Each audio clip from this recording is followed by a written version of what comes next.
construction here on one of your public roads, it'll allow the phone company to do the same process.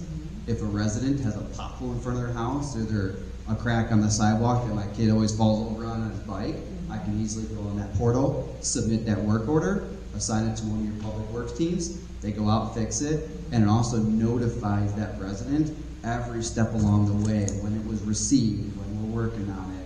So then the residents feel like they're a part of the process, not just wondering what's going on with it. And is this an additional cost to have those? Yes, ma'am. Yes. And that's why I suggest that we become in tune with one of the employees and then assess whether or not we want to, after we got one up and running, then we assess whether or not we want to focus on any of the other components. Okay, and I do want to ask this right here. So we're very confident and we like the structure of being able to have it, for us to be able, as residents and contractors, to be able to have hands-on with the process itself.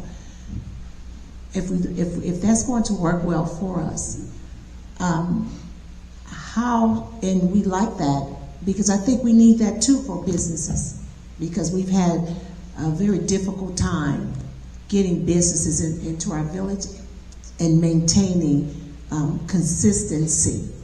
Correct. And so for consistency purposes, how long would it take that if we want to do that across the board for us to just implement this on top of what we already would be doing? It would be an easier process because we have the meat and potatoes of the building and code already implemented. So the other modules would be a lot faster. The other benefit, all of our modules have the same functionality. So just because there's something new implemented, doesn't mean I have to go learn a whole new module. It's a 90% understanding of every module. There might be a few differences because there are different workflows, but that's very important so that way nobody has to go, oh man, now we got all this training all over again. You've already got a full understanding, and we just show you a couple things you need to see. Excellent. Mayor, this is directed to you. If we decide as a village to bring on this company, in your mind, can you tell us what budget item line would this be able to fall under? That depends on which module you use, just as now with the police department or the supplies, it goes under their budget line. Likewise, public works, likewise, elected officials. So it would go under their budget line, and it's something that as we are building our budget now, it will be entertained in their budget for this upcoming. Because the reason I asked is because he said a lot of departments. So how would you be able to divide that into each budget item line, or will you just have it under one? Certainly don't let it be whole each one. Gotcha. Thank you. Because that's what we do with supplies. Each one has their own special code.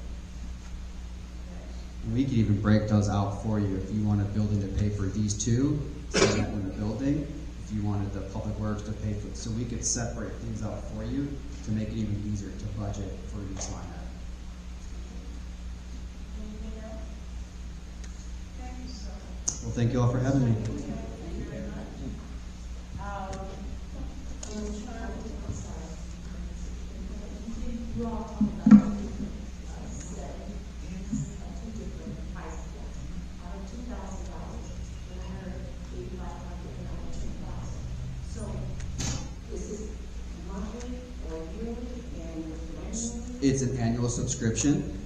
On the very top part here, this is the subscription for the actual solution itself. So these are different ones.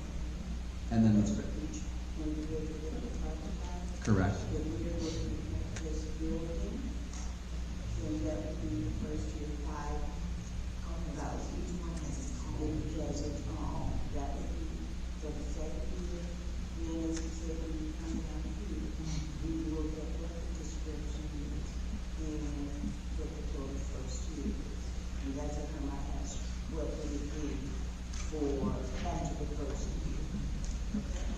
Yeah, so each year would be the actual subscription cost that you would budget for. The first year is always the biggest because you're adding the implementation plus the subscription cost. Correct. Is that the end? Oh, okay. I'm sorry. Any other? I have one. Should this go on the agenda or Tuesday? Yeah, for the 23rd. Yes. Thank you. Sir, we want to put it on the agenda for the trust. I actually don't know what question. But you kept saying staff. So when you say staff, you're talking about the actual staff in the building department as well as the trustees. Correct, yes. I just wanted to be clear with that. Yeah, we can give, if the trustees wanted a view-only access, where you can view everything going on, you'd be able to have access to any information that you can do, just won't be able to manipulate and change things like on the building permit side of the house. So at least you can find the information you would need and not have to, go to a middleman to go gather that and then you're waiting on them to find it for you. Did this go in front of the attorneys yet, Mayor? No, generally, we don't take anything to the attorney until you say that you're interested in it, and then we would send it to the attorney. So, like, this is Tuesday, so if you say that you want it on the agenda for next Tuesday, we will send it to the attorney for tomorrow and ask that they determine the resolution. One more other question. And to review the entire contract and to make whatever recommendations needs to be made. And so we will work between the attorney and Mr. Lee in order to try to get all of that together with you by Friday. If not, then it will be as soon as we ready before next week. One more question for you. Mayor, as soon as we approve it, y'all get all the paperwork done, is this company asking for payment up front? And if so, will we have it in our general fund in order to be able to pay them? So we are flexible with terms. There are folks that do monthly installments for it. They can pay up front, quarterly payments. We kind of work with you all, as a municipality to find what's going to best meet your needs and not, disrupt what the current budget is. So if there are different things we have to do to split those payments up for you to make it more feasible, we can definitely do things like that for you as well. Yeah, lots of folks will use their previous budget year to, if they've got like $2,000 left over, they'll pay with the previous budget year, and then once the new fiscal year starts, they have that balance left over. So we are flexible. We don't want math to get in the way if this is going to be a benefit to you all and your residents. Thank you, sir. Thank you. We're going to take in just a couple minutes to break down this agreement, and then we'll continue on.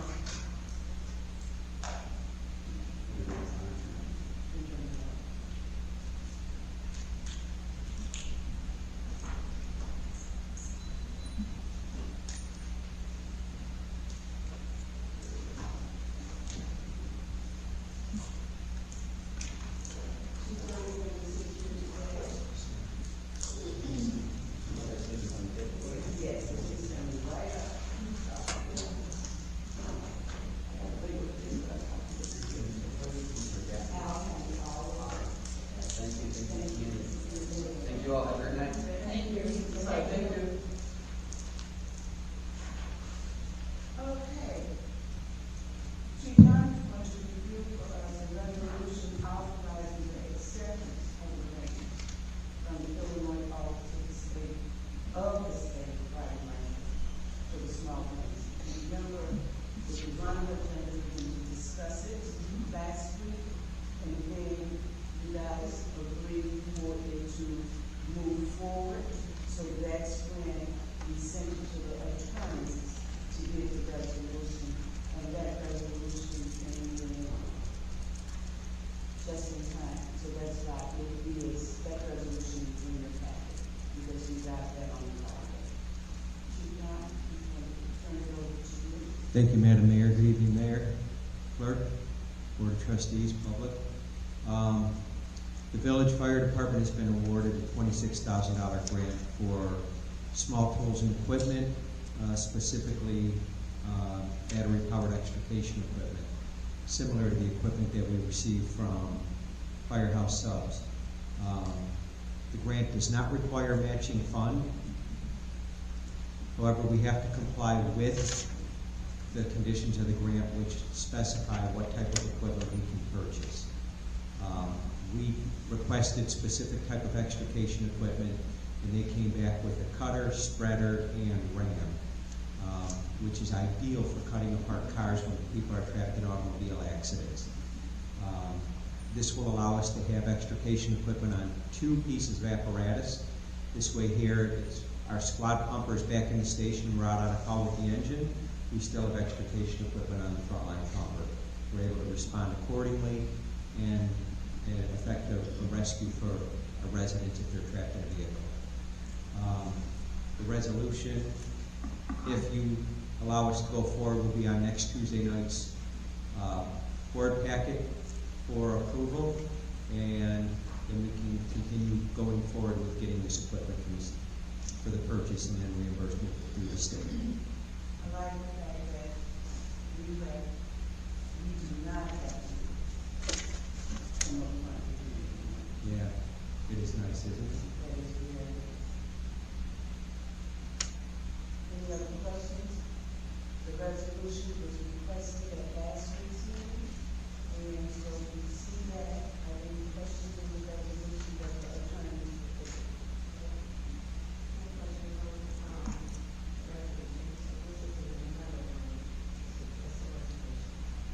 This is a resolution for a grant.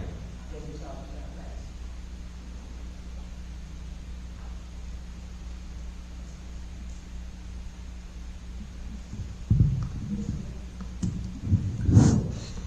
Okay, hello. I would like to know who is responsible for authorizing expenditures from the grant. Who's authorized to... Who's responsible for authorizing the expenditures from the grant? Can the board receive periodic reports showing the amount awarded and the amount received and the amount spent and the remaining balance for each active grant? Yes, I can provide that to the board. But who authorizes the grants? Do we go straight to the village? Do we go to the fire department? I want to know, how is that money being handled? The funds, yeah, when that grant comes. The fire department I will oversee the grant. I will oversee the spending of the grant to make sure we get the appropriate equipment at the best possible price. How much do you have to provide the organization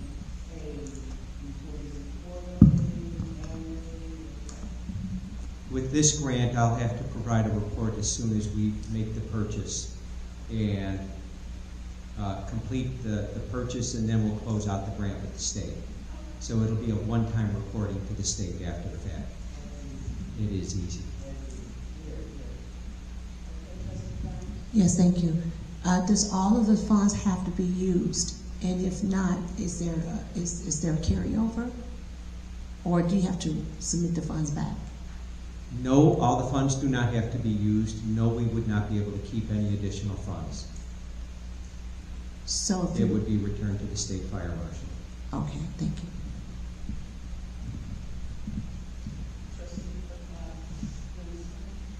Chief Damm, you have no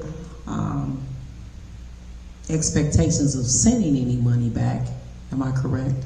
I don't have any expectations in You sending plan to money. utilize all of the awarded grant to assist our fire department with such equipment? Yes, I As expect to designated spend on the 100%. grant?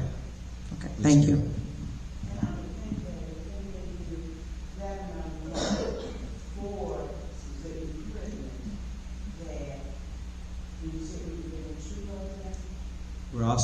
We have similar equipment from Firehouse Subs that we'll be receiving tomorrow. And that was the $38,100 grant that they purchased for us, the equipment, and I expect delivery between 1 and 2 p.m. tomorrow afternoon.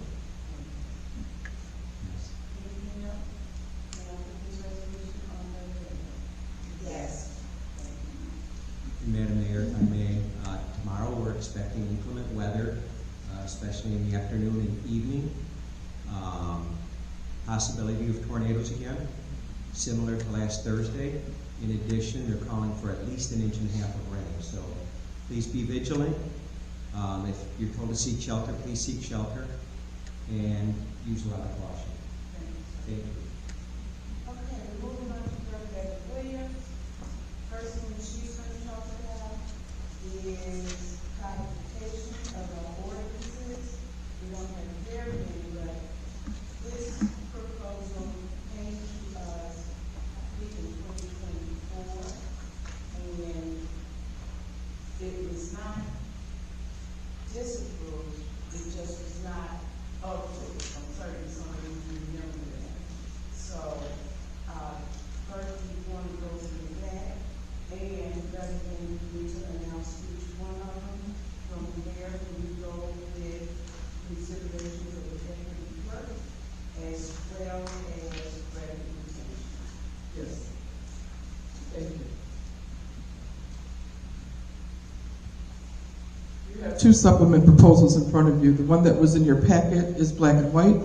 The one that I received this afternoon is in color. The reason why there's two different packets, the first packet was received when Mayor Marva was the clerk. She was the one that went through vetting the different companies, and the board at that time decided to go with American Legal Publishing. All the information that is contained in here is between her and Mr. Fromeyer. Mr. Fromeyer is now retired, so it took me a minute to find out who I needed to speak with, and now I know I'm working with Josh Morgan. And yes, no, the one I gave you a separate one. Mine's blue. I'm sorry. It was supposed to print in color. I'm so sorry. It didn't print in color. Well, first of all, I said it's a print in color, but let me just tell you how you can tell. I'm the one, the newest one. It's dated June 15th, Debbie Williams, Village Clerk. It's this one right here. Okay. The one in your packet says Marva Campbell-Pruitt, May 7, 2024. The one I printed today and handed to you tonight says Village Clerk Debbie Williams, June 15, 2026. That's how you can tell the difference. I'm sorry, I did ask for it to print in color. Okay, getting back to where I was. So Mayor Marva vetted the companies out, and she sent them lots of information back then, working with Mr. Fromeyer. And now Mr. Fromeyer is retired, and I'm working with Josh Morgan. And this is basically for your review. I'm not ready to move forward yet. I tried to get a quote for everybody tonight. I will give a quote before the budget starts for the administration, because now I'm working directly with Mr. Morgan. But I can tell you that there's two different ways that we can recodify. We can go with the ordinances that were already done.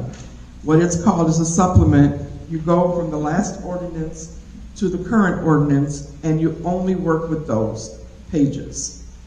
That's called a supplement. So the last ordinances were done, I think it was 22, something in the range of the year of 22. It was a 23? Right, this would have been 2024, and it was never approved. So I have not had a chance to look at Mr. Morgan's proposal. It just came in. But what I did do is I had a conversation with him. So I did get all of the ordinances online from 2022, 23, 24, 25, 26 that I have available. There are some that are missing, but I have sent all of them to the website. And the ones that the website just received from me over the weekend may not be on the website yet, but they will be within the next few days. So every ordinance that I have in my office is on the website. So I asked Mr. Morgan to go on the website, rather than have to copy all of the ordinances. Since we're on the website, go to the website from the very last one that was codified to the current one and give us a quote of what it would cost. Not all ordinances are part of the codification. Only the ordinances applies to different laws that we need to abide by. It's nothing to do with anything financial or anything like that. These ordinances are only has to do with the laws of the village. So the residents know what laws they need to follow. So if we haven't done this since 2023, that means we've passed several laws in 3 years that the residents have no idea. They've had no way to see it, see the changes. So that's very important that we get this done this year, the recodification. And all of the code of ordinances is on the website as well. So once this gets recodified, it goes through legal review. So the ordinances that are not on the website right now, or not in the code book right now, it will be $24 per page of all the ordinances that we're going to add. So say there's 20 ordinances, say they're 5 pages apiece. So that's 20 times 5 is 100 times $24. That's what the cost of the supplements would be. 2026, we have not had one ordinance yet. We don't pass a lot of ordinances, but we have had some years that we've had as many as 14. But again, they were not legal, for not finances, okay? Laws that we must follow. It's very important that we try to keep our code book updated, especially online. When I was the clerk before, we decided we were going to try to do it like every 3 months. But the budget has always been a problem for this, okay? Even back in 2009, 10, 11, 12, whatever. The budget was always a problem. So when do we decide to do a total recodification? This is a supplement price, $24 a page, approximately 20 ordinances, and I'm just guessing. That would be what the code cost would be. When I say legal review, what I'm saying is they actually have attorneys that go through our codes to make sure that they are up to date with legislation. Because maybe our attorneys may have put it together 3 years ago, things may have changed in the past 6 months. So what they do is they review every code that they put on the code book, and if there's any changes that they suggest, they let us know that they suggest these changes. That's number one. Number two is called a total recodification. Our code book is about this thick, and it has all the ordinance, and all the supplements are in there together, included, where so far as if we pass an ordinance in 1957, and then we changed that ordinance 5 times since 1957. If you've ever looked at the code book, it'll tell you the number of the change, the amended ordinance, and the date it was changed. And it'll follow every change that was made. So if you won't see just the original ordinance, you'll see every change that's been made since then. So what they would do for a total recodification is they would include all the ordinances that are not in the code book right now, and they would include them in the total code book, reprint another code book, and they would do an updated version with total legal review, every ordinance that's in the code book. So we've got codes for the last 70 years. So they will go back and make sure, maybe we missed updating a code. They have people that go line by line, ordinance by ordinance, to see if there's something we need to do to catch up. That is at a cost of anywhere between $11,000 and $19,000. But since we haven't had a code book in, I want to say it's been more than 10 years, probably 15, since the last time we got a recodified code book, a totally new code book, they say municipalities should do this every 10 to 15 years. We're at that point. And they said they would also take the $11,000 or $19,000 and they would split it up into 2 budget years.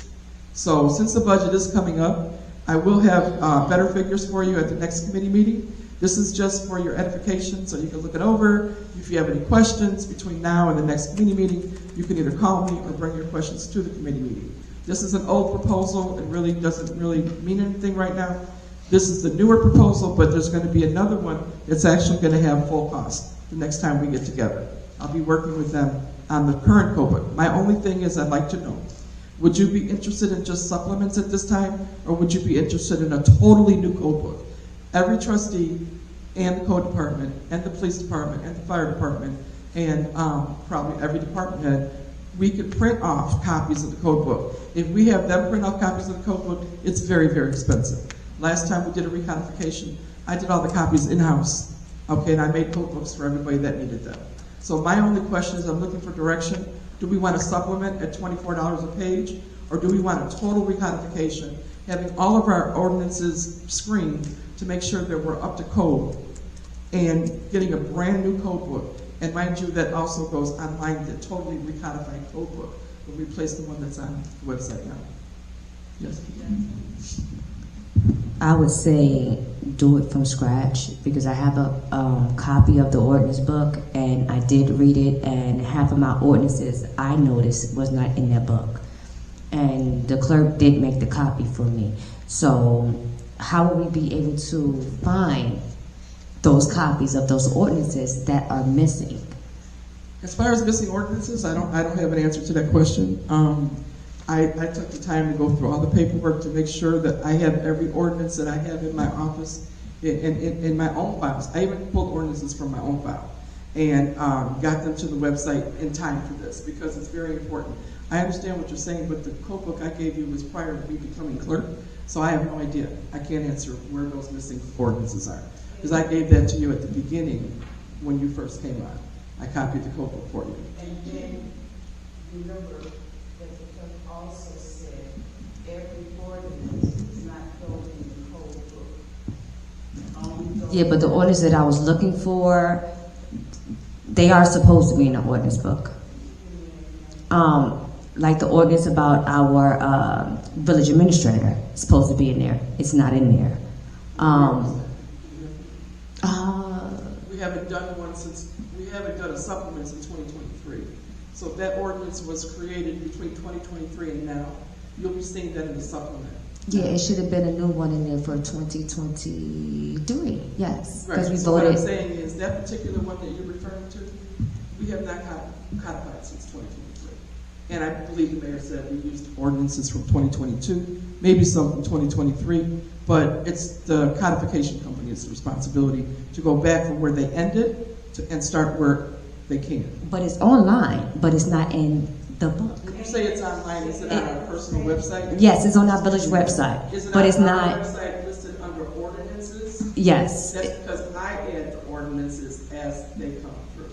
Okay. That's And I'm gonna tell you what they said last time, and that is, they received ordinances, but just because we scanned and sent them ordinances, they don't codify all of them. They can first said that herself a few minutes ago. They don't codify everyone. They do ones that are more germane to the law. Mm-hmm. Exactly. So, some of the ones that I sent last time we gave codified, they just picked it back. And they just did the ones that they felt were appropriate to be codified in the same.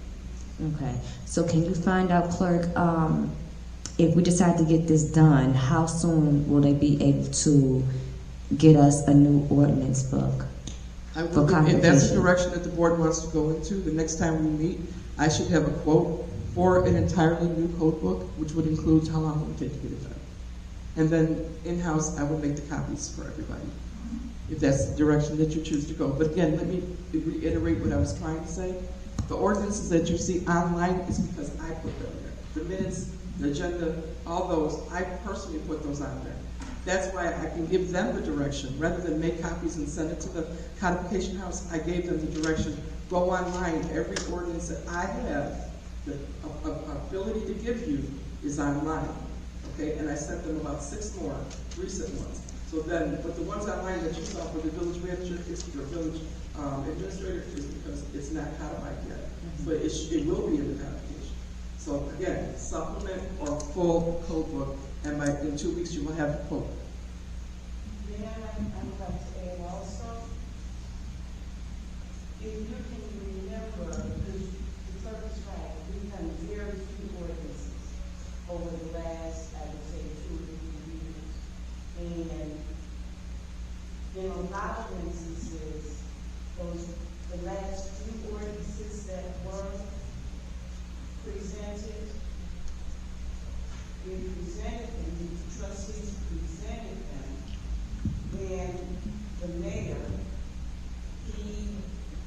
what is it called? Veto.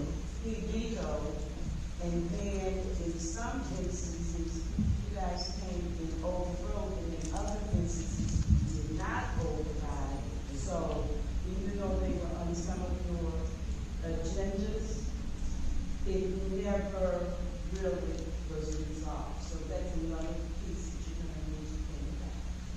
I was reviewing the ones in your files, Mayor, that said vetoed, and now I have to go in and see if they were ever overridden or did they just go out as a veto.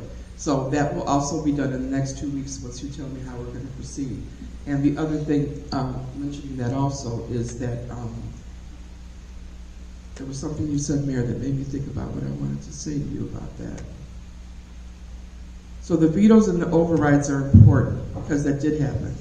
But as far as the missing ordinances, there are missing ordinances.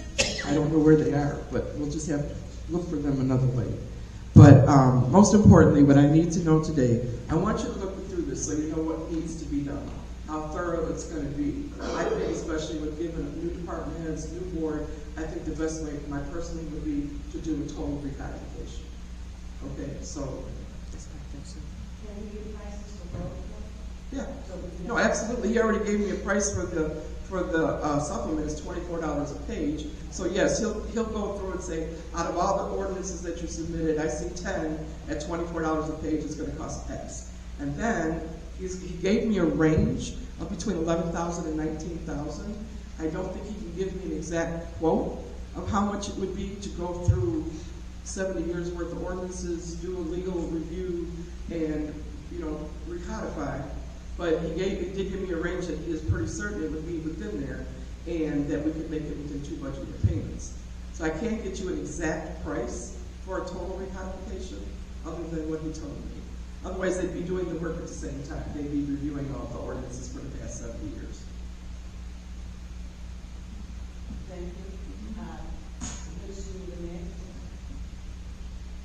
Clerk Williams, it has in here for printing that they will provide the village with 5 printed copies.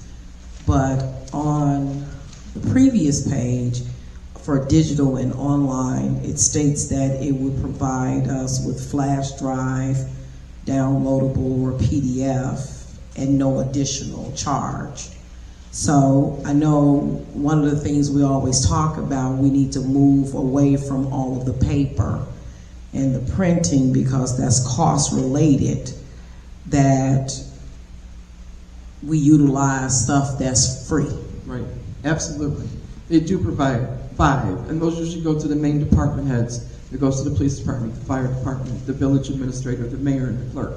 Those 5 would be allocated to those departments. And if if a trustee, because like when Trustee Jones first came on board, she asked me to make a copy of the code book. I did, because at that time she thought she'd be working, Trustee Johnson, I'm sorry, she thought she'd be working in the ordinance review committee. So I gave her a total copy so she could start looking through it to see if she wanted to make any changes. At the time, when we decided we're going to go through a full recodification, absolutely. I think the best way to go is digital. I think the police department has the code book in their computers, their laptops, in their cars. Okay, so, and I think maybe even the code department, we don't have computers in their cars, but they all have to refer to a code number when they get ready to write a ticket. So that all will be addressed when you tell me you're going to go through recodification. This proposal with all the blank lines in front of it will be completely filled out as best as it can as far as what we will receive for the money. I just can't give you a total price of how much it's going to cost to totally recodify. Because we don't know how many ordinances have been done in the last 70 years. I know the last time I looked in the code book, it said something about having a horse hitched to the pole. So I don't think we ever got rid of that one. I don't know. Did you see that while you were reviewing? It wasn't too long ago, maybe the last time I was clerk, but there was still one in there about hitching your horse to a post. So, so they're going to go through all that kind of stuff, and they'll weed out what we don't need. Okay? There's a lot to be weeded out. Yes. Simply because if you look at the code book that you have right now, this is an example, and this is something that I have said many times when I was the clerk, and that is, at some point in time, the village had what's called a clerk collector. And that clerk collector basically worked with the finance department and was over the monies and the funds that came in at the front desk. That's just one example. If you go through that code book, you're going to see that there's a lot of references to funds and monies that needs to be turned into the clerk. That hasn't happened since I've been here in the village. So every time we had someone else over the ordinances, I would ask, go through and let's void those out. But that piece never happened. So there's a lot of work to be done on that ordinance, the code book. And of course, that wouldn't be something that they would know, that's something that We should would do know. on our own. When we do get an ordinance review committee, hopefully they'll take something like that, because I've never handled money when I was the clerk before, and I don't handle money now. So something like that definitely needs to be amended and removed from the village clerk's responsibilities. Exactly, because as I told them before, told the trustees before, I'm the notary. I provide notary service here, and notary service is $1 a page. I can't even collect the $1. When I was the clerk, but since I've been the notary, I collect absolutely nothing. That's done at the front window. So it needs to be cleaned up. And I'm glad that we are taking some time to really look at what we need to do so that we are up to code. Johnson? So clerk, you said you would get us the pricing, but also when you get us the pricing, can you ask them to send the agreement also? This is For the basically company? their proposal right here. There's a signature page at the back. This is basically what they're going to provide us. And all I can tell you is, can I please first of all get a vote on, are we going to do a total recodification? I mean, can we do that, Mayor, first before I move on? Are we doing total or are we doing supplements? It's going to be a big difference, because a supplement is bam, invoice for so many invoices at $24 a page. Simple. A total recodification is where you're asking for, much more detail, like And you're talking a about resolution or my suggestion is total recodification. We've got new police officers, new fire officers, new staff members, new board members, and we're working with codes we have a code book that's over 3 years old. And even residents, if they go online, if they get a ticket because they parked on garbage day beyond, they're supposed to be removed now by 4, but I think the code back then said 3:30. So if they get a ticket because their car's still out there, that says this, they would be right. They could come to court and they could win a case. So I say total recodification. And did you say that would be about 11,000? Between 11,000 and 19,000, and given the fact that they work with bigger municipalities than us, I would be more than likely to say it would be more like 11 to 13, 14,000. We don't have that many codes, like you said. But before I became clerk, when you were clerk, Yeah. Well, that's the other thing I wanted to say. Can I finish what I was Yes. saying? Thank you. But while you were the clerk, as I look at the ordinances, you guys used to do 25 to 32 ordinances a year. When I was clerk, if we did 14, that was just really a whole lot. And I don't think that we've really done any ordinances this year. We have no ordinances in 2026. Resolutions, not ordinances. Well, But we're talking about what it is They're not right now. finalized. Yeah. Right, we're talking about Passed. which ones that have passed, okay? Not those to be. Someone else, okay, you were Got it already. I told you, just right. I know, you see, Okay, I understand. So anyway, it's a situation to me right now because I'm not really taking any action right now. I'm looking for direction from the board. Supplement, total codification. In the next 2 weeks, I'll have a lot more This is the information. third time asking that question. A couple of you said total. In order to get the actual agreement or proposal that we would have to turn over to the attorneys, we need to know what direction to give them to. This is not a vote. It's just, what's your pleasure? Okay, but everyone did not say anything. Okay, I'll give you more. Total? It'll be on the agenda in 2 weeks. And at that time- Jones, total? Thank you. Winston, total? In 2 weeks, I'll have it back. I'm to you sorry? in 2 weeks. Total? Okay. And if you have any questions based upon what I said or what you read, if there's any questions you want me to ask them prior to the 2 week period, so when I come back in 2 weeks, we'll be ready please don't hesitate to leave. Clerk? And just give me just have a second. Then if that's the case, after, can you do that? Because we don't meet on the 30th, and that's a, Yeah, I know. so since we don't meet on the 30th, that's going to give us just another. 3 weeks to leave. Yeah.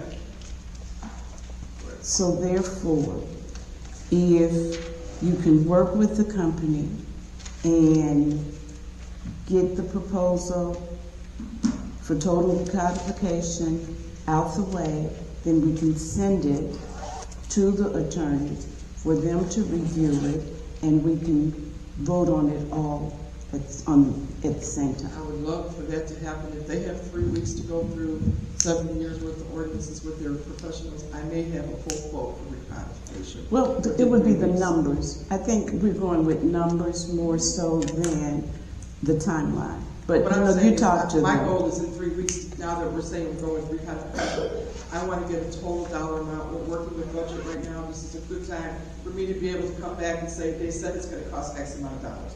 I'm going to ask them, I'm going to put a little pressure on them and to see if they can give us a quote for total recodification. Thank you, Trustee Johnson. Can you remind them about, they said we'll be able to pay within 2 budget? Can we get that in writing? I also asked if possible, could we have even more time than that? They said they would be flexible. Okay, so So whatever I'm they trying to agreed get with, to can you 3. just get it in writing for us? Right. Thank Right. you. And that would be part of the agreement. Okay, let's move on to the consideration of the deputy clerk.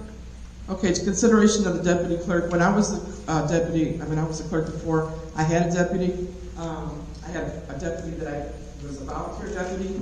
I have instances sometimes where I need to have that night off for whatever reason. And right now I don't have the luxury of doing that. Everybody has a backup but me. The mayor has a backup with the trustees. The trustees back each other up. I don't have a backup. So what I'm asking for, and I've asked this before, I'd like to get a deputy clerk as soon as possible. I already said I wasn't going to be here to put the packets together this weekend, and I've asked the board to help me, somebody to reach out and say, yeah, I can do that for you, and I haven't got anybody said that they can do that for me. So right now, I will not be available to make your packets this weekend, to copy them or send them by email to you, and I've been asking for a deputy clerk, so I can call a deputy clerk in and say, can you put the packets together for the trustees? No board members have offered to do it this weekend. I need a deputy. I want to know, what process do you want me to take? If you read the description under deputy clerk, the village clerk may appoint a deputy clerk by and with the consent of the corporate authorities in the event the village clerk is temporarily or permanently incapacitated to perform the function of village clerk. The village clerk shall have the power and the duty to execute all documents required by law to be executed by the village clerk and affix the seal of the clerk thereto whenever required. In signing any document, a deputy clerk shall sign the name of the clerk, followed by the word by and the deputy clerk's own name and the words deputy clerk. So when I was a clerk the last time for 8 years, I used my deputy clerk 5 times, and that was only to attend a meeting. If I was not able to attend a meeting, I called my deputy clerk. Sometimes I was caught downtown, couldn't get here in a blizzard, and I would have my deputy clerk up here. I do not use my deputy clerk for anything else. I would take the notes and the tape from my deputy, I would prepare the minutes. Don't have to go in there and do my work in my office, I do all my own work. All I'm asking for is a backup. Yes, ma'am. Okay. Winston? So based on this definition, it states that the village clerk, you can appoint in the event the village clerk is temporary or permanently incapacitated. So that means that you are not able to perform. Those are the terms in which you are able to appoint. It doesn't say when you're on vacation. It doesn't say if you cannot come. It states here that if you are temporary or permanently incapacitated to perform the functions of village clerk. This is the only, according to this definition here, the only grounds that we would have the ability to appoint a deputy. Okay, in response to that, I think incapacitated is a strong word. Okay, and you're saying it doesn't apply to when I'm on vacation. So what you're saying is, I understand. So what you're saying is if I decide to take a vacation, I should just not show up and not have anybody sit there in my seat when the meeting starts. What we do is we're pre-planning for a time that I do have a life and I do have occasions where I need to do things. So if you look at the back page of that page, and because it also says according to state statutes, what you do is you look at ilga.gov, and it's from the 104th General Assembly. If you look at this one, it says, in municipalities of a population of 500,000 or more, the municipal clerk may appoint the number of deputies necessary to discharge the functions and duties of the office of the municipal clerk. In municipalities less than 500,000, the municipal clerk, when authorized by the corporate authorities, may appoint the number of deputy clerks necessary to discharge the functions and duties of the office of the municipal clerk, who need not be a resident of the municipality. The corporate authorities of the municipality may limit the number of deputy clerks that the municipal clerk may appoint. Now, this is actually a little less restrictive. I don't have to be incapacitated. I just have to be unable at that time to discharge my duties. And let me say, the last time I was clerk, I had 2 deputies. Not one time did I have to bring it before the board. The board says, get who you want. I swore them in my office. They were my deputies. This is a simple procedure. What I'm asking you of this board right now is how do you want to move forward? Do I have to make a formal appointment at a board meeting? Will you allow me to choose somebody on my own and appoint that person? Do you have recommendations on who you would like to be the deputy? And what will the process be? All I can say, in the 8 years that I was the clerk, I had to bring the person before the board, present them, and the board had to approve them. Now, and that person was sworn in at a meeting, but know that with any of individuals who need to take an oath of office, we usually do it at a meeting, but it's not required. I have gone to the fire department and have sworn in some of their individuals. I have sworn in individuals in the executive office where we meet. I've sworn them in my office. So I don't know when things got changed, but I could not bring forth a deputy clerk, and I can bring forth a person and say, I would like that person to be the deputy clerk, but the trustees had to vote on it. I have no issue. That's why I'm asking what process do you all want to follow. But Madam Mayor, when you had a deputy clerk, your deputy clerk did more than just come to the meetings. Your deputy clerk worked in your office and did some of your work. I'm not asking for a deputy clerk to be employed or paid. My deputy clerks from the past were volunteers. Because I didn't use them often, they didn't have to get paid. They didn't get paid on a weekly, monthly, or daily basis. I called them, I said, can you come in, take my place tonight? They did. It was a purely voluntarily position. So this is what I'm asking for now. So are you still talking voluntarily? I said that earlier, yeah. Just absolutely, for meeting attendance only. Okay. Trustee Johnson was next. Clerk And William, then Trustee Jones, and then Trustee Burns. do you have someone in mind? I asked 2 people already, and one was told that they were told they shouldn't do it, and another one did not want to deal with the board. Okay, so And I'm asking for suggestions from the board. If you all have somebody that you would like me to request, I just want the person that takes my place to be dependable and reliable. And it says I can appoint more than one. So if you have 2 or 3 people in mind, if you would please give me their names and phone numbers so that I can talk to them and see if they would be interested, I would bring them before the board. And we could appoint more than one. I am in agreement, clerk, with you having a deputy clerk. The only thing I do ask of you is not to do nepotism. Oh, no. Because I'm against the nepotism for a village. And that's all I ask. Other than that, No. I am totally with No, a I deputy agree clerk. with you Just 110%. no nepotism. No Thank you. nepotism. Trustee Jones is next. Okay. Trustee Burns. Yes, thank you. I'm sorry. Okay, so it doesn't matter to me if it's a free position. It doesn't matter who it is to me. I don't care.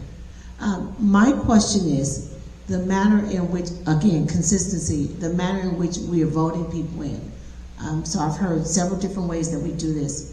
We come before the board, we go to the fire department, you go in your office, you do an executive office. I want us to have some consistency.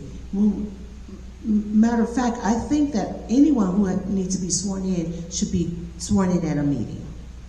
Because if you're not sworn in at a meeting, how do we know who's sworn in, when they're sworn in, what they're sworn in for? So why can't we be consistent and swear people who need to be sworn in at a meeting? Oh, the vote would take place at the meeting. So it wouldn't, no, the vote would take place at the meeting. So why not be, if we're voting, why If are we the not person sworn is in? not necessarily, we can take a vote with the person not being here. But if the person can't be here on a particular day, but can meet the clerk, say at 10 o'clock, 2 or 3 days later, you voted on the person already, so you've approved it. So Okay, I the understand oath that. can be taken. I understand what you're saying, I want to but answer your question also. right, but just with anything else, when someone know everything, no one's going to know this the day of. They're going to know that they've been voted on, and they'll get an opportunity to choose a date where they can come into the meetings and be sworn in. So again, there are police officers that were sworn in, and I remember this, and I don't know who those police officers were, or firefighters that were sworn in. I don't know who those firefighters were because they weren't sworn in here. We all can set dates and times where if we know we're going to elect or swear people into offices, just give them a date like we do for anyone else, and I'm sure they will be there. The other question. Her question. Yeah, okay. Okay. Are you finished, Trustee Burns? Yes, but as far as nepotism or any of that, if this is an unpaid position, if this is a position where no one's going to do work for her, and it's just a position that she needs to be out for whatever reason, and this person is just going to sit in and just make sure that the recording of the minutes are done, it doesn't matter to me who that is.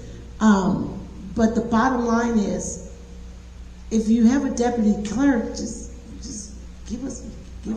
Can I answer your question? Because I wanted to answer it before. Okay, let me just say this. I have no problem with bringing anybody to the table to swear them in.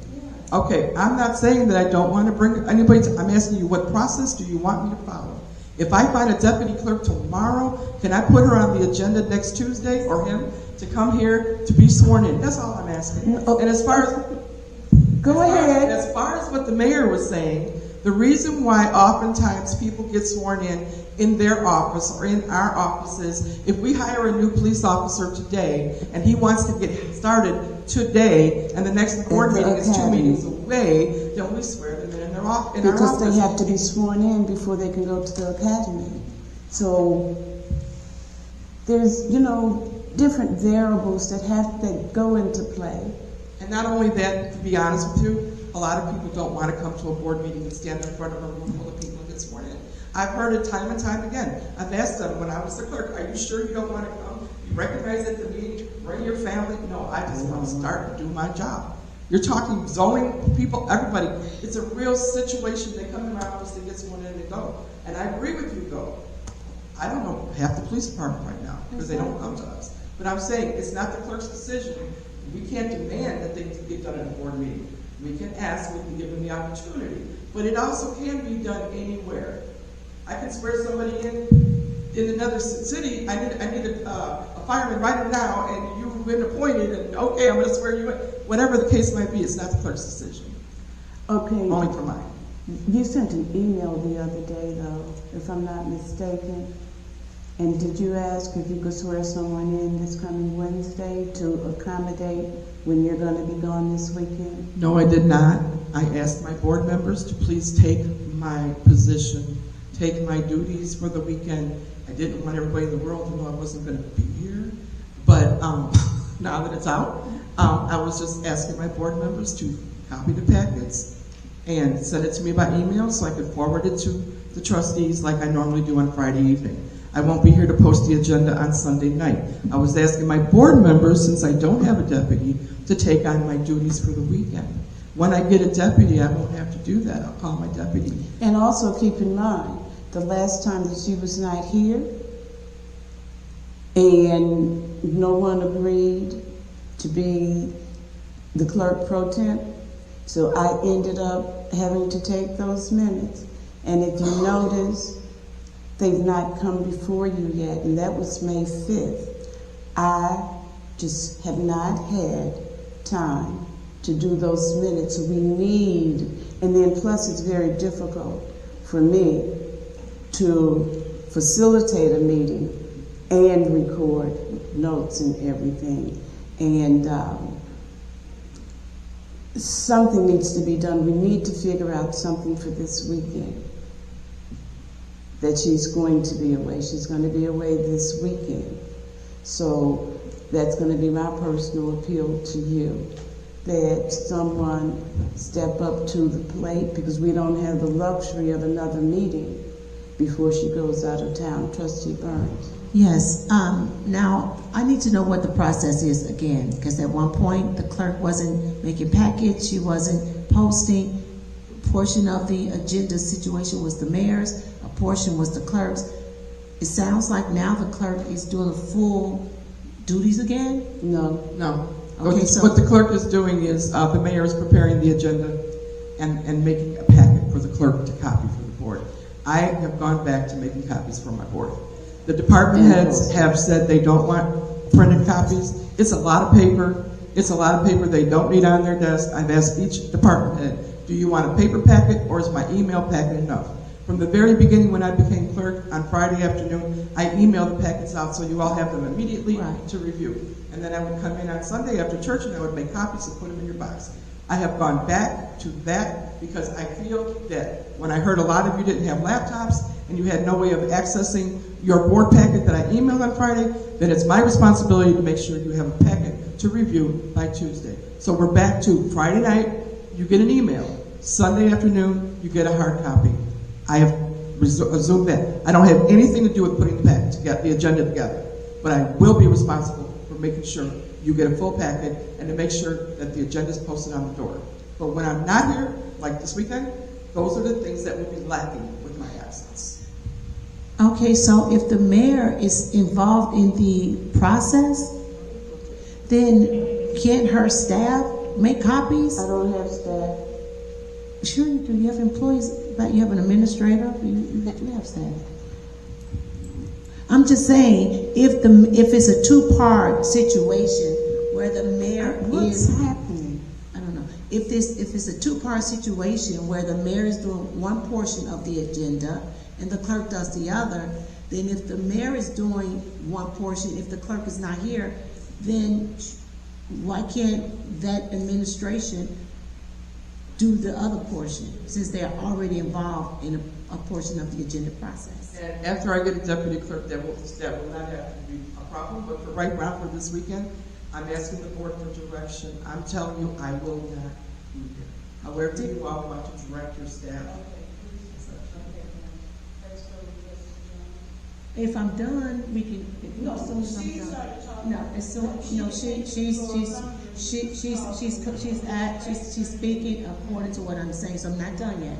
So as soon as I'm done, we can move forward. Clerk, you said that there were two people that you had, and they both declined. I could get a deputy clerk tomorrow, and you all wouldn't have to worry about this weekend. Okay, but I would have to swear them in my office and bring them back to the board next week as a perfunctory swearing in and re-swearing them. But in the past, I never brought my deputies to the board because they were volunteer positions. Okay, so if you can get a deputy clerk tomorrow, and right now we don't have a consistency in structure as far as where they could swear, then bring your deputy clerk, swear them into your office, and be prepared for this weekend. I don't have a problem with that. If the board gives me that direction, I will get a deputy clerk tomorrow morning before I take off. I was just gonna ask, just for this weekend, can we get someone to just print off the copies?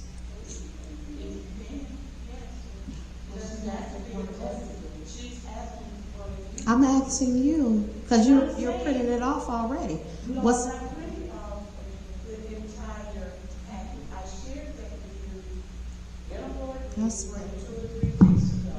I do not have time to put together a packet under the agenda. Do you know why I don't have time to put together a packet? Because we get so many FOIAs. Do we not? Don't get me started on that, because the next thing I'm gonna ask for is a FOIA clerk. But see, you don't want me to interrupt you, but I'm still talking. Yes, you are. Everyone just We get so Mary, you stop many doing that. FOIAs, and we get so many requests for information that honestly, I would not have time to do it. I'm sorry to Trustee Jones to answer your question. I cannot do it. I just shared with you, I took minutes from her on May 5th. And you guys, that still has to come before you for you to approve those minutes. I've not had time. It's only so much that I can do in any given time.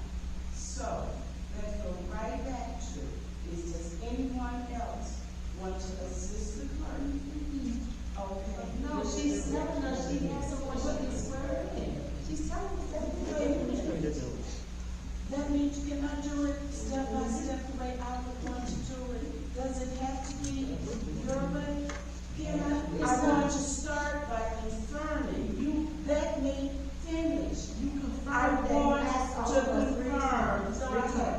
I have not. Debbie has asked. I have not. This is the first time I'm asking. Please don't make stuff up. Is any of the trustees willing to assist the clerk? For what? She's saying she. Yes or no, it's all in hand. No. So all she say no. No, because Okay. she said. Okay. No, So clerk. because the clerk said she. Okay, you don't control anything. I'm not So trying clerk, to control anything. Yes, you ma'am. have And neither someone. do you, Mayor. No, I'm not, You don't control but you anything know either. what? But you all accuse me of not controlling the meeting. don't control And I'm anything trying to either. control the meeting And now. I So am let me saying- talk to the clerk. I am Clerk, saying, you I have have to give you someone my that answer. you The clerk can has someone, so come let's- in, let's do what the even clerk if they're not already is. sworn in as the clerk. No, you mean, oh, if they're not sworn in? Oh, I'm sorry, did you say not sworn in as a deputy, but just come in and do the duties? Oh, sure, without being sworn in, I got you, yeah, yes. Okay, I'm gonna send you guys an email tonight and tell you, if I can get a hold of her tonight, I'll send you an email. I believe you all know her. The mayor said not to be sworn in as a deputy, just give her my key, tell her where my mailbox is, she's gotta have access. She's gotta have access. Well, how do you want her to come in here? Okay, I have my hand up. What are you supposed to do? I have my hand But you have to be recognized. up. Doesn't say I have my, I have my hand Let up. me call on you. Okay. Thank you. Thank you. Am I called on? Yes. Thank you so much, Mayor. Okay. If she's, okay, the mayor is cussing for no reason. We are having a discussion, trying to get work done, and the mayor is cussing, saying an S-H-I-T word for no reason. Now can we please be civil? The mayor is not using civility, and she's not being diplomatic. There are children in the building, and she's cussing for no reason. So, yes, she did, because I heard you. So, clerk, what I'm saying is this person going to be your deputy clerk in case you need them in your absence? The person that you're choosing, would that be the person? That was what I thought, because the board said, swear somebody in temporarily. I could bring them back next Tuesday in front of the audience and swear them in again and make a performance of it, but the mayor said I should just bring somebody in for this weekend to do the packet and the process. In order to do the packet and the process, I would have to give them my key fob and have them come in and pull my stuff from my box and copy it and post the agenda. They can't flitter in without a key. Okay, so this is not an employee. This is, if you're going to have this person as your deputy clerk, as you said, please swear them in so that they can be legitimate, a legitimate person who have keys to our building, who has access to your mailbox, including everyone else's mailbox. Our mailboxes are in there. Important business papers are in our mailboxes. That person will have access to this building and to personal information. If that's going to be the case, my recommendation is that you swear that person who's going to be your deputy clerk in your office so this can be settled. And they don't need to come before the board if that's what you all are saying. You're telling us now, you're going to do an email, swear them in, and it'll be done. If that's the board's direction, that's what I would do. That document that you read earlier, it says that the clerk definitely has an opportunity to appoint or to decide who your person is, but what else does it say? Okay, it says, for municipalities of less than 500,000, the municipal clerk, when authorized by the corporate authorities, may appoint the number of deputies, I can have more than one, necessary to discharge the functions and duties of the office of the municipal clerk, who need not be a resident of the municipality. The corporate authorities of the municipality may limit the number of deputies that the municipal clerk may appoint. And to reiterate, my prior 8 years of clerk, I had 2 deputies worked on a volunteer position only to sit there when I wasn't there. That's it. No pay, sit there, take minutes, give me the tape. That's all they ever did. And so I'm not sure. I never had to come before the board. I chose my own clerk. Like somebody said about the zoning board or the police and fire commission or something, why can't they choose their own people to work with? I mean, why would the board want to choose my deputy? I want somebody I can trust, somebody I can work with, somebody I know is professional and honest and has integrity and will be here when I need them at a drop of a hat. And the skills. You start the tape recorder, you take notes. That's all I need somebody to do. I need and take attendance. Thank you. Trustee Sterling, do you have something else that you would like to bring to our attention? Yes, I just want, if she can, Madam Clerk, Yes. email us who it is that you're trying to bring in. As soon as I ask her tonight or tomorrow morning, I guarantee you, you will know before I leave. Okay. I just need to know the process. Because if she says yes, do I swear her in and move on? You'll take care of the rest of this through email. Okay? Thank you. Let's move on to recodification. We're moving on to recodification. I have one question. We're moving on to recodification. The one question I have is, with this situation, clerk, once you contact the person, are we saying that we agree that she's going to swear them in and we're done with this? Is that what's going on?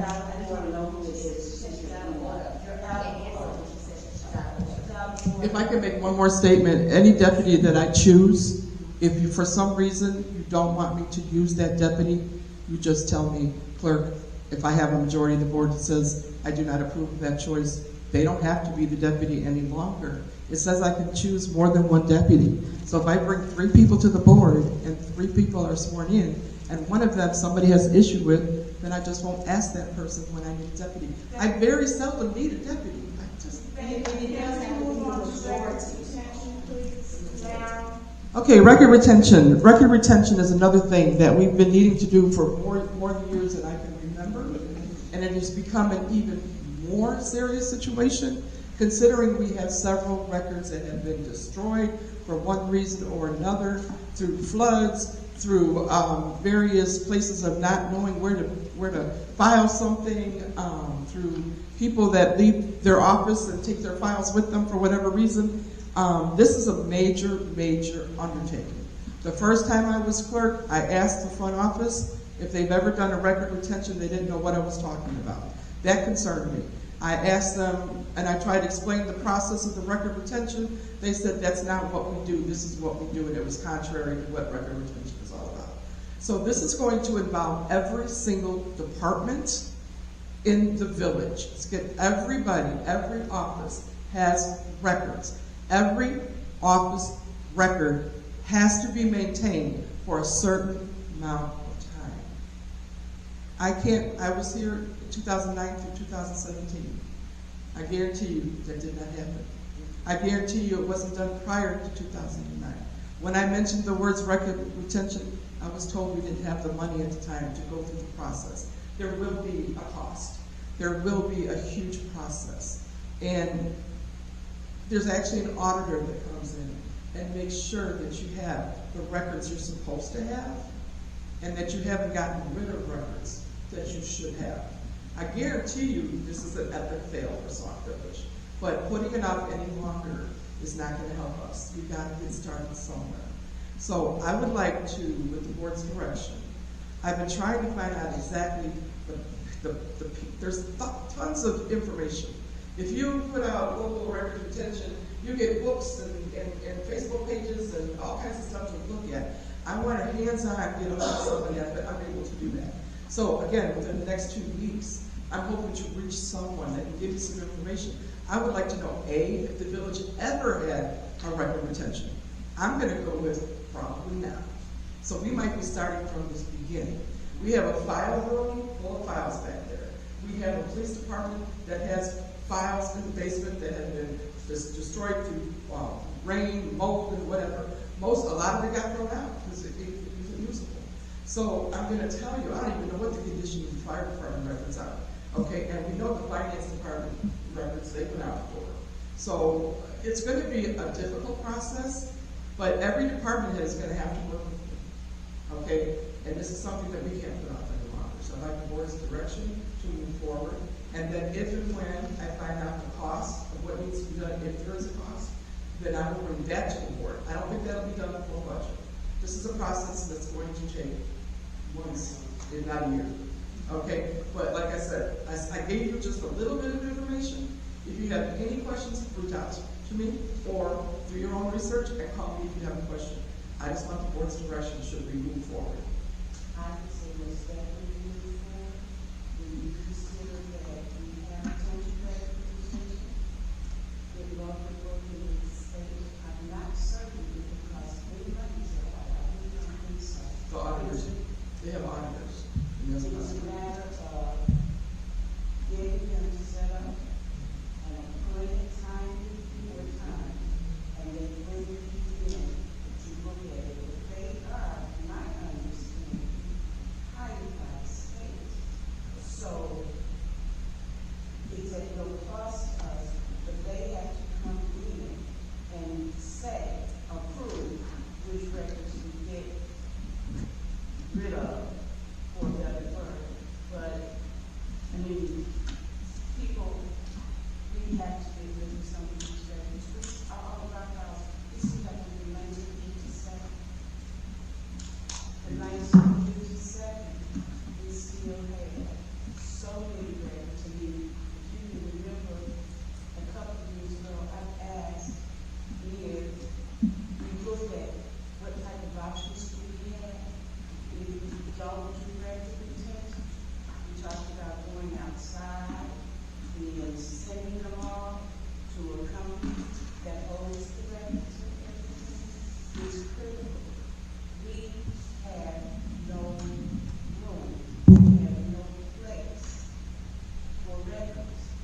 Any of the newer records, we really don't have place for them because we are still holding on to the old ones, but it's not because no one has tried. It has been tried. It's just the state is not forthcoming, and they're the ones who have to sign off. So I would say, clerk, the sooner you can get someone at the state level and get a couple of appointments, you'll be better served. If you look at the paperwork I gave you, it shows you an example of how many years certain records need to be retained. Some don't have to be retained more than 3 years, 5 years, 7 years. Some have to be retained indefinitely, like minutes, okay, indefinitely. A lot of the records that we are storing right now, we probably don't need to store. We can get rid of them. But when you get rid of them, you have to get rid of them in a process. You can't just shred them yourself or throw them in the garbage. There has to be an actual record destruction process that you will have to pay for, or storage process. The previous municipality I worked in did do record retention.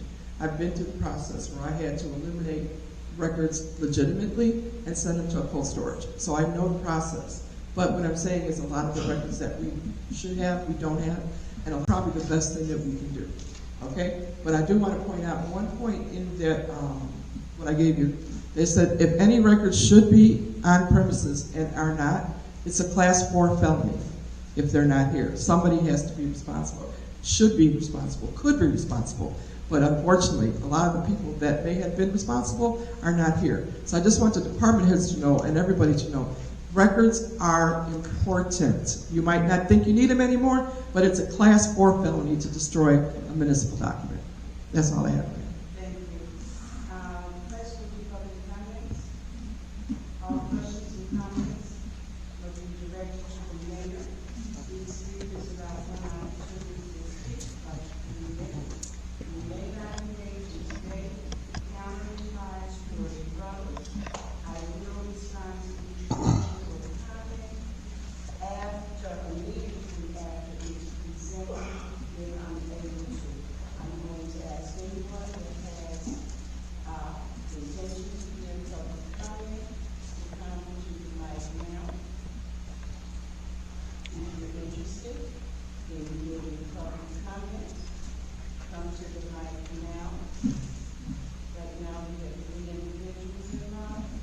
Anyone else interested?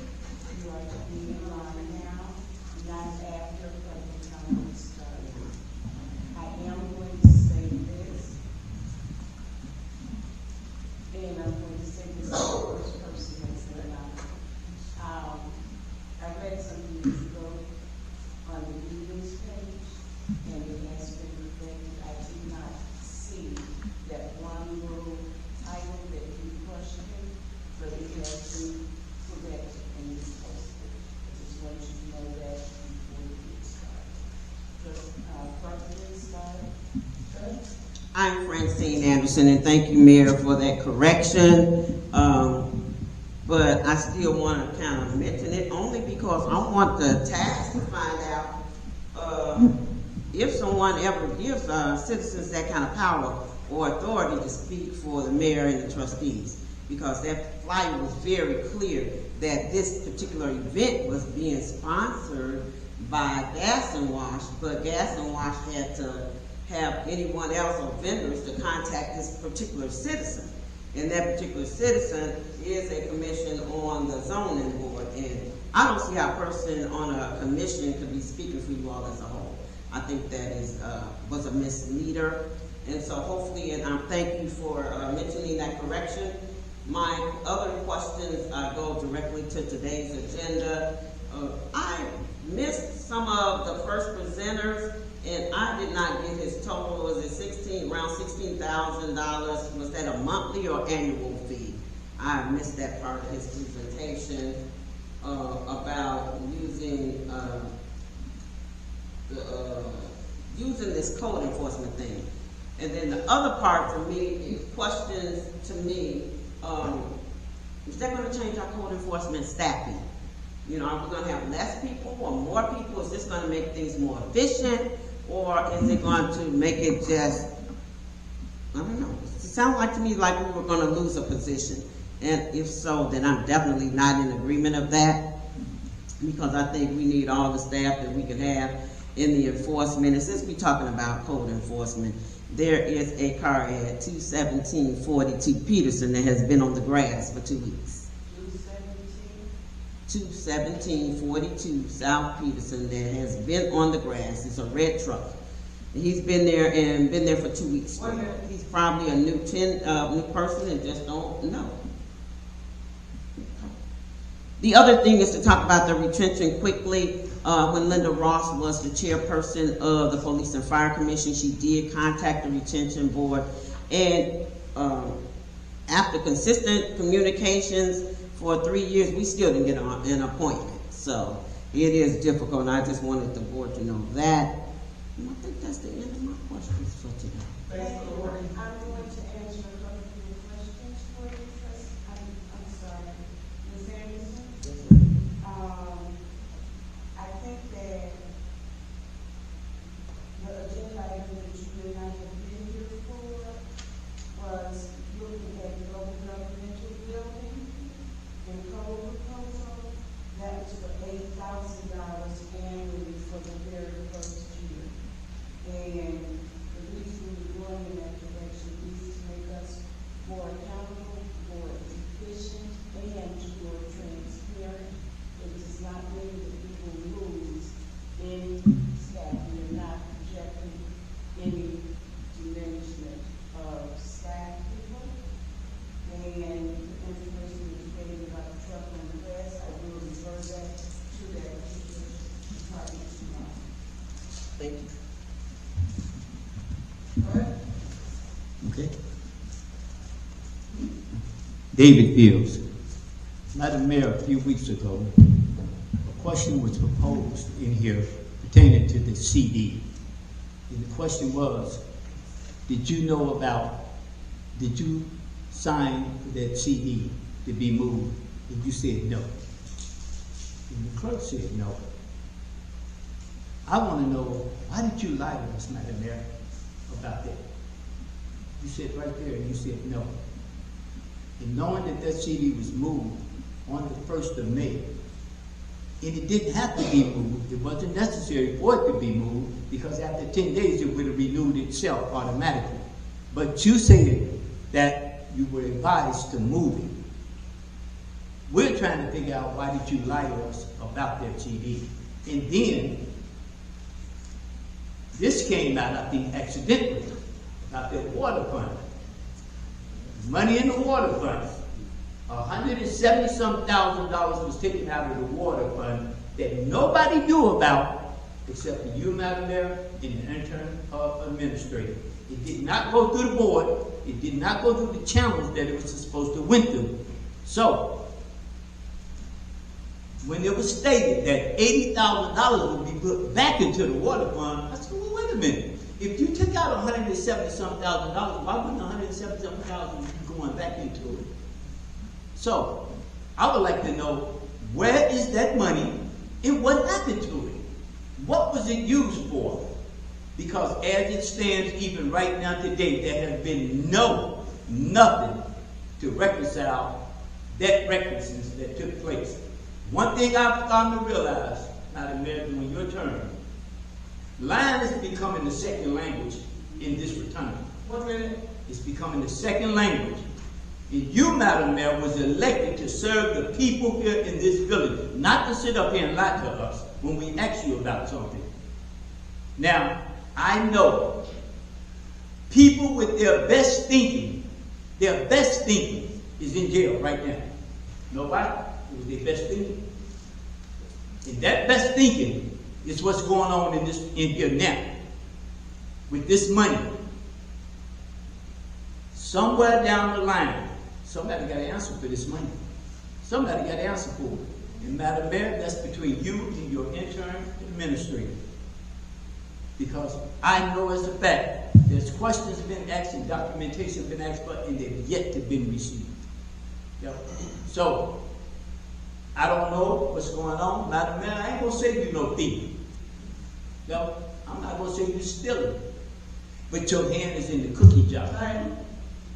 I'm going to respond to you by saying you have called me a liar today at least 3 or 4 times. And that is not the case. And I don't appreciate the disrespect of being called a liar. That's all I have to say to you, sir. Yep, David Smith, resident. First question, Madam Mayor. Between the years 2023 and 2024, there seems to be a gap on the village website as far as ordinances and resolutions. They weren't posted. Recently, Clerk Williams she added some 2023 ordinances, because I'm on that site constantly, because I have to do a lot of legal work involving this village. But I want to know, because you were the clerk back then, why were they not posted? The minutes and the agendas are posted, so why not the ordinances and the resolutions? Second thing, and this is regarding the more meeting minutes. It's interesting, you said that you were taking the notes on May 5th, and that was the day that the finance director came in and did that report that was very misleading to the board, leading them to believe that the CD funds were still in the account when everybody knew in the administration that the money had already been moved on May 1st. So I'm really anxious to see those minutes, and I can't wait for you to actually submit them to the board so they can vote on it. I hope I don't have to FOIA it and press you guys behind it, because I want to see in writing that the village finance director came in here and actually reported to the board that something was untrue regarding our $1 million CD.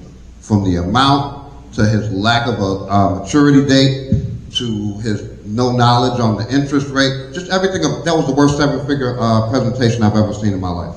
Also, regarding the CD, you told us a couple of weeks ago, you weren't here last week, heard you were sick, but you told us a couple of weeks ago you would get back to the board. Have you? And if not, why? Where's the documentation? You all said your emails were down and you were waiting on to hear from the bank. Well, it's been 2 weeks. I think that's more than enough time to get some documentation, and that speaks directly to records retention. It's interesting that you said you're very familiar with records retention, but yet on this $1 million transaction, you have no records. That just looks very suspicious. It's been over a month, and all you guys can do is produce a bank statement that shows the money is in the account. There's no CD, renewal request. There's no documentation between yourself and the board in any way, shape, or form, and I just refuse to believe that all of the communications between you and the bank were verbal. That's not business. I want to know, where are the documents? When can we expect to get some real answers? Because a lot of what David Field said is true. I'm not going to call you a liar, and I'm not going to call you a thief, but you have misled a lot during this process. I'm going to keep it politically correct for now. But you have been very misleading, and your finance director, he needs to be drug tested, because everything he said before this board, at least in the last month, has been pretty much wrong. And you could just fact check that. He said a week ago, if it wasn't, matter of fact, it was 2 weeks ago, oh, well, we didn't approve, you guys never approved Altec. Your time is up, sir, but I am going to suggest you, okay, you tell somebody better than anything that's in writing. You take the video, and then you have someone, you know the others, but you take the videos and have someone post it on YouTube, that right there gives you total evidence that you're talking that can be believed. But I'm finished with that. Have a good evening. Okay, we're going to go on. You know I have an executive session. I do have a couple, trustees. Let's go through them first. Any trustees want to say something? I don't have to call your name individually. Okay, Jones is first. If you have the mic, please.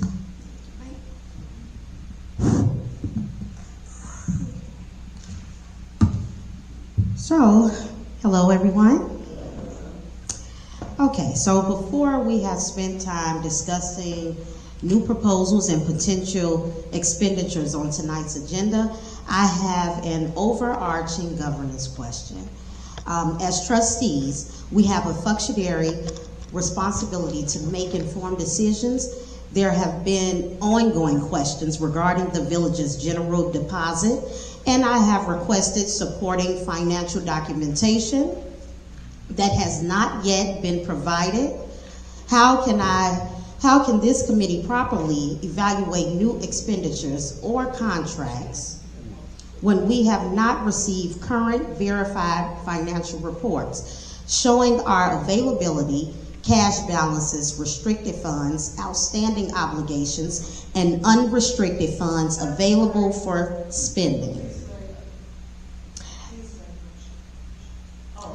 Matter of fact, we've been moving forward going off of, I've been moving forward, because I don't know what else everybody else has been receiving or have saw invoices, documentation.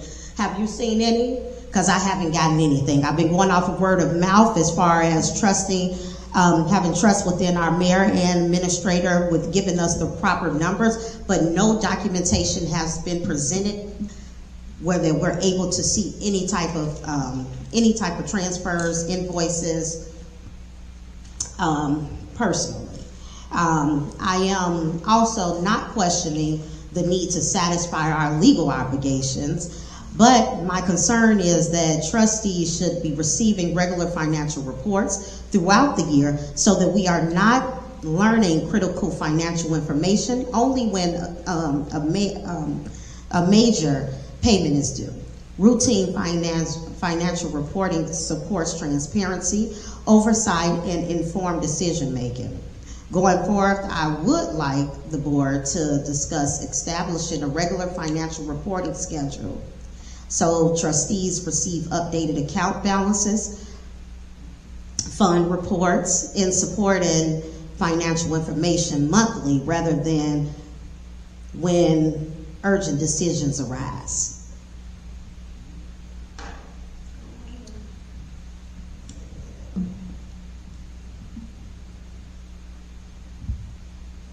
And based on the information that was presented to the village reporting the $2.5 million available with the accounts payable totaling approximately $2.46 million, which appears to leave us with at about $35,000 to $40,000, 35 to be exact, because I don't have the exact numbers right now. But after those applications were paid, since the additional accounts payable was at least $500,000 last week that it was presented, I would like a detailed explanation of the funding source for those payments. Specifically, I am requesting the cash flow analysis, fund balance report, and an identification of the accounts from which these obligations will be paid. This concern was one of the reasons I voted to table accounts payable, because as trustees, I believe my functionary responsibility is to understand how the village intends to satisfy its financial obligations before approving additional expenditures. Additionally, I still have not received the supporting documentation to the certificate of the deposit transfer I requested on May 26, 2026. While I have received a brief response to some questions, I have not received the bank records, transfer documentation, authorization correspondences, or other supporting documents to independently verify those transactions. I respectfully request these records be provided to the board for a full accounting of the village's current cash position and its availability, satisfying outstanding and future accounts payable. Thank you. My suggestion is that our records are either in accounts payable as well as the finance director's office. Because most of what you're talking about can be rotated. Can you get on the mic so we can hear you now? Oh, sure. I had to turn it off to the street. Oh, now it's not. Okay. No, I was getting a lot of feedback, and I'm certain you can hear it now too. But those records are in the accounts payable office, and the finance department has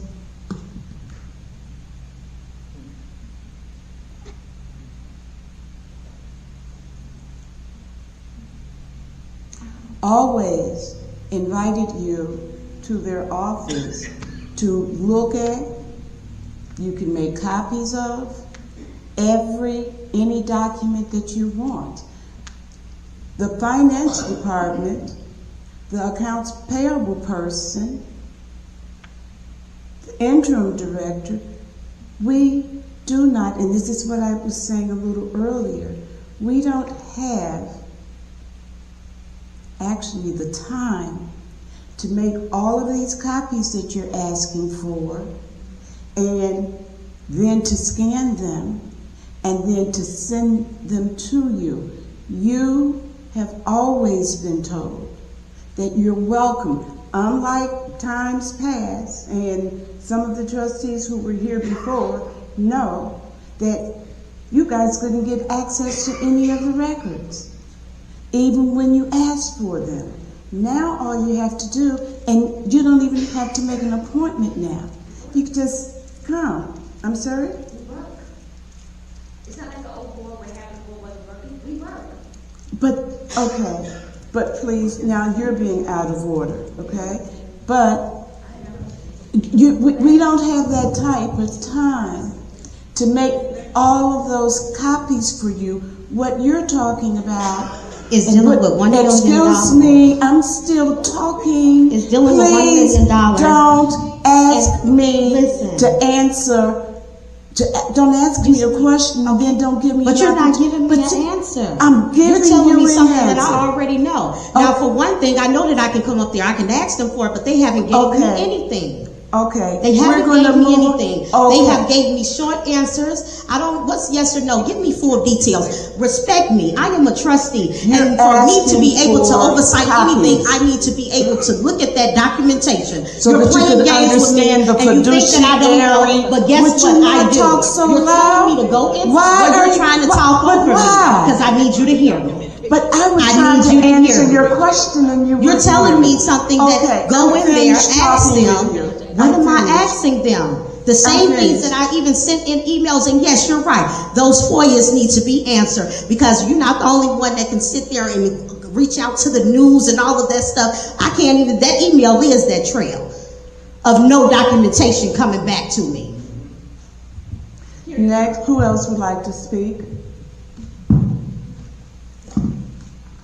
Hearing no one, then I just have I didn't see her, I didn't see anyone's hands up. How would I know? I have been raised my hand. Okay, I didn't see it. So I just want to state that, we haven't had anything going on this year. And I usually do a Juneteenth festival and parade every year. And we're going to do one again this year. We have been contacted by an organization called Live Free. Now, last year I funded the Juneteenth festival and parade myself. I had sponsors to do it, so we did not use funds from the village. I tried my best not to have to use funds from the village. So Live Free Illinois has reached out and they want to help us fund a Juneteenth festival and parade again this year. It's no cost to the village. They will be providing the bounce house. They will be providing all of the food, face painting, games, activities, and all of those things. And the village does not have to pay one dime. So we will be doing that again June 19th, this Friday coming up, in actuality. This Friday, Live Free Illinois, along with myself, Trustee Burns, and I've reached out to other trustees, and some have already had prior obligations. But we would love for you guys to join us June 19th, Friday, right here in our park, Welch Park, along with Live Free Illinois, to do a Juneteenth event. So it is open to our residents, Sauk Village, and family and friends. So spread the word. It will be happening right here again, and it is no cost to the village. Thank you.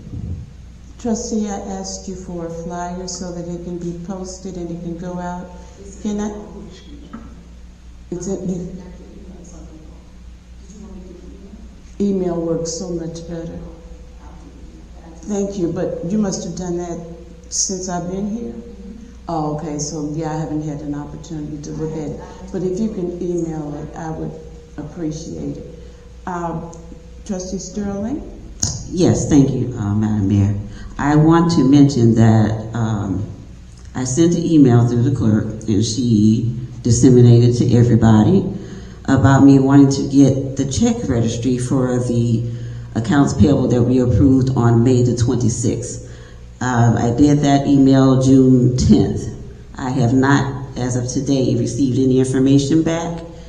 If it's something that I would have to come up here to get, or if you're too busy to make copies, I think I still warrant a response from that email saying that I would have to do those things, but I would like to know if I can get that information for the check registry for May 26 accounts payable, the 2.4 million accounts payable that we approved. But don't you have a copy? Oh, so you want the check? I want the check registry because I want to know, that. yes. Okay, I don't recall you sending that, having her send that to me.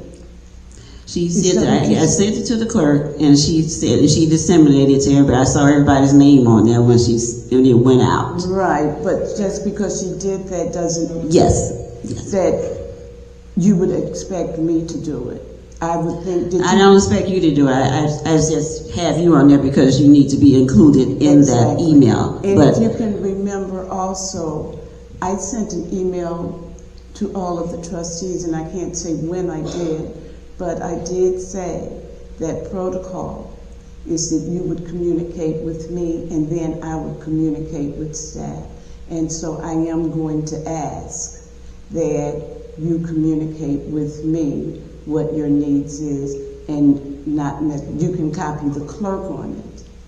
But that's my next thing. I was going to actually say, I think it's something that the clerk should know too. Yes, and I want her to know so that she can make certain that she sends it out to the rest of the trustees as well. And then I just thought someone else would be responding, but because you didn't send it directly to me, then I didn't direct any of the staff to get you that information. But if you send it to me, then I will communicate with them. So if you don't give the say so, then they won't respond to us. No, I would hope that they would, but I don't know if they got it. It went out to everybody, and I saw that it went out to everybody. Did everyone get it? Okay, so I will talk to staff to make certain. Yes, because I think it's a simple request, the check registry. And it's only 2 pages usually.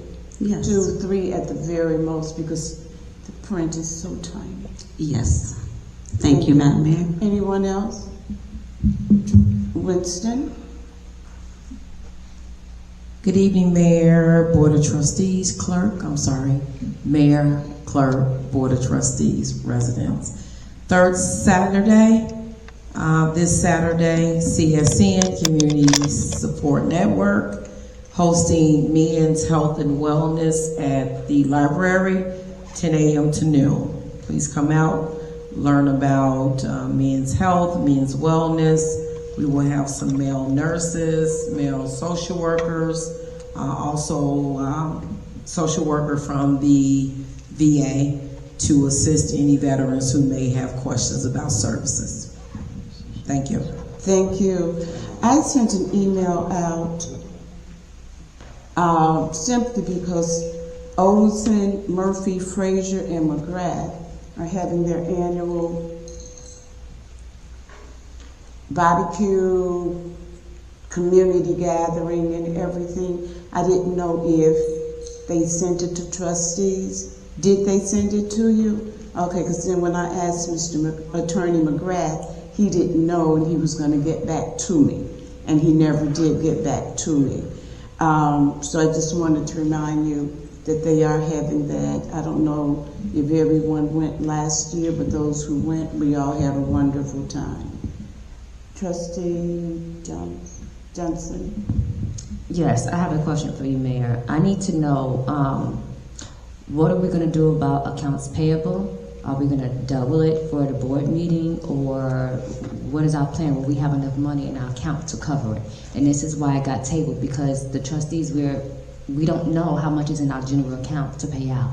I thought that the week before that you were presented the amount of monies that you were given a report, or either it was last week, and maybe everyone didn't realize, but he presented a report that showed exactly how much was in each of the funds. But I'm happy that you mentioned that accounts payable did not get paid, and I'm going to ask our fire chief to verify for me, because I received an email today saying that Comcast has cut off your access to 911? Yes. Our fire dispatch radio has been down. Because we did not pay last week's accounts payable. So, That's all I wanted to say. okay, give me a minute. You all ask me questions, and then when I try to answer, you guys still just want to just keep talking over me. And so then if I don't answer, then I'm wrong. But it's hard to talk over people when I'm trying to answer. So we have talked in the past about don't throw the baby out with the bathwater. If there are some items that you don't want to see paid, then amend that accounts payable and ask some of those items to be removed rather than not paying everything. We have to pay our bills. Comcast, I'm certain that someone you all have asked before, how, I see your hands raised, and I know who was first and who was second. So, thank you very much. Comcast has a lot of different bills because they do their bills exactly as we talked about what Cloud Permit would do, and they do it according to the departments. We have to look at that. Comcast, we owe Comcast an awful lot of money, but how are you, I do need to ask a question, and I'm certain that the trustees want to know because they are so concerned about our residents and what's going on in the village. How are you getting notified, sir, when there's an emergency or a fire? I said that again, please. Calcom is notifying the Laraway Dispatch Center who is paging us. Paging you. When you say paging, what do you mean? Over the radio waves. Over, okay, because it's like I don't think people have pagers anymore. Okay, but we still need to get that paid, correct? Okay, thank you. Mayor, Trustee? the board, it's not the board's fault. What I did notice, and this is not the first time I've noticed this, on accounts payable, the board would pay out, will approve for things to get paid, but then at the next board meeting, when I'm looking, the same payment is on there. Again, that hasn't been paid. So they're taking a little bit and putting something on it.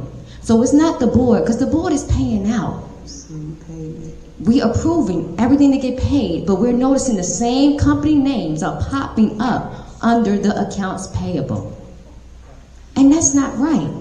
And that's what we needed to question you about. Did you know anything about this? This is very concerning. I just recorded it. Thank you.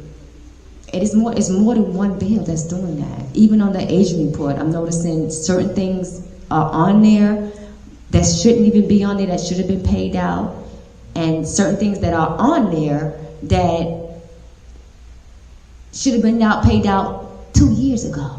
Why is it still on the aging report?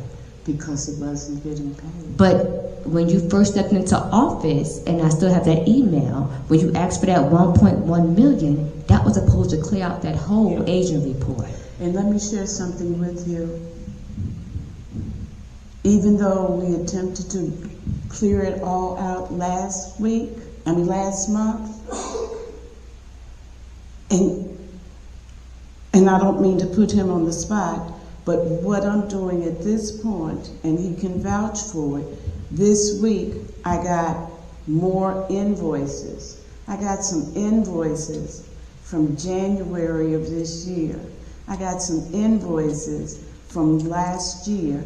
And what did I put on little Post-it notes on each one of them? Why is this one so late? Why did this not get presented sooner? Who's responsible? That's what I'm doing now as I'm going through, looking at check requests. I look at the date. as I said, last month I thought we had cleared it out.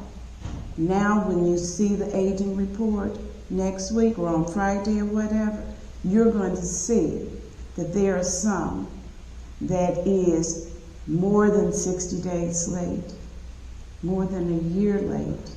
But I just got them to sign off on one last week. Last week, I kicked back at least 15 and asked for justification of why they were so late coming in. But my question is why your finance department is not communicating with the board. So letting us know, okay, even though y'all approved for this amount, we decided to pay this amount. So we are already be aware of it. Because then we have department heads looking at us like we didn't approve their payments, and that's not the case. I thought that the very last accounts payable that you approved, all of those checks went through. No, if you go back for the one for last week for the board meeting, under the accounts payable, some of the same company names are up under there for the same amount. Can you share that with me by email? Yes, I am. So that I can follow up with Yes. those things?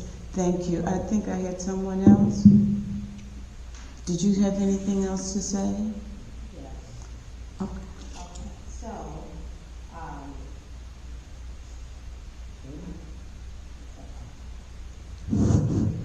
okay, so Trustee Raven, she did ask some of the questions that I would have liked to know. So thank you for that. But I did want to hit as far as you're saying you could have amended the agenda. And one of my main questions was, how can we amend something down to $35,000? Now I have the exact number with $2.5 million in cash, and we paid accounts payable for $2.464 million. That leaves us with $35,008.99. That's why I've been asking for those funds. I don't have to keep on repeating it. If I would have got the information, it's called communication. We should not have to go to the village administration or the finance department when it comes to that transparency on what's going on. We should be able to have every documentation update on what's going on before that meeting hits, before we sit on this rotunda and get up there and vote. So at the end of the day, this is about transparency. We need to know what's going on. So now you can't blame that on us as far as the phones are off. The phones are off because you didn't let us know what was going on, and we're looking at things. That was something that could have been explained. Thank you. I'm going to entertain one more comment because everyone has had an opportunity to give your comments, and I don't like the rebuttal, but I'm going to go with one more, and then I'm going to call for a motion to adjourn. I just have one thing. I said we just passed the 2.4 million. I'm quite sure that Comcast, which I know it was under that. So I just one thing. If we just approve that, I'm not understanding why Comcast off. Thank you. May I have a motion to adjourn? So moved. Thank you. May I have a second? Second. All in favor? Aye. Thank you. Have a good night, everyone.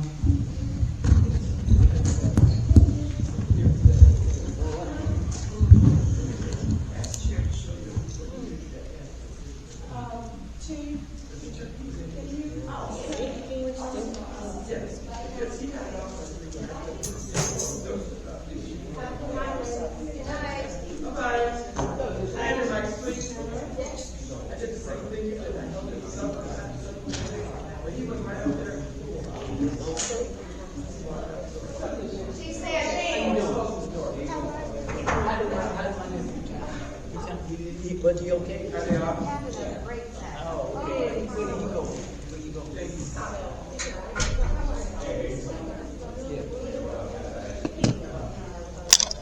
Oh,